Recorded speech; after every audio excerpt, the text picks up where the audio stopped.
السلام عليكم ورحمة الله وبركاته. معاكم محمد عاشور من داخل محلات أولاد عاشور بشربين شارع المركز بجوار مطعم 100 100. في ناس يا جماعة بتطلب مننا عجل للشغل، عجل تشيل عليه بضاعة، توصل عليه بضاعة، تشغله دليفري، عجلة تبقى حمالة آسية زي ما بيقولوا. جبنا معانا العجلة ال 26 الصيني على قديمه بتاعت زمان، عجلة ما شاء الله يا جماعة، عجلة بتاعت شغل، عجلة تناسب جميع الأعمار وجميع الأحجام وتشيل زي ما أنت عايز تشيل شيل. عجله جميله وعاجبه الناس، بس الناس طالبه شكل احدث، شكل اجدد. جبنا لكم العجله ال 26 الماونت، عجله زي دي يا جماعه، عجله بسم الله ما شاء الله، نفس امكانيات السرعات، الحاجه الوحيده اللي مش موجوده فيه هي السرعات فقط لا غير.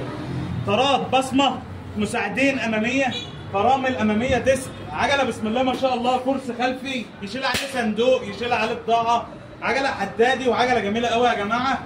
الناس طلبت مننا هنا تعديل بسيط وحاجه واحده بس، الا وهي يبقى عندها صندوق قدام.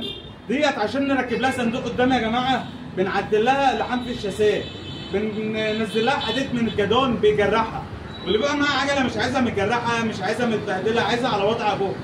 جبنا لكم يا جماعه العجله 26 عجله زي ديت، عجله بسم الله ما شاء الله، عجله لو عايز تشيل عليها توك توك هتشيل، لو عايز تشيل عليها سوق كامل هتشيل.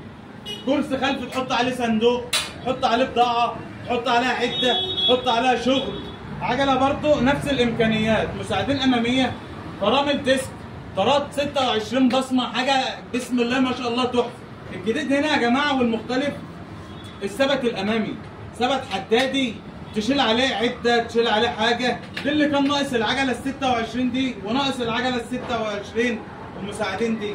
عجله بسم الله ما شاء الله يا جماعه، معانا ومعاكم اولاد عاشور بشربين شارع المركز، محل عم عاشور اللي عندنا مش عند حد، احنا رقم واحد. في قلب. السلام عليكم ورحمه الله وبركاته.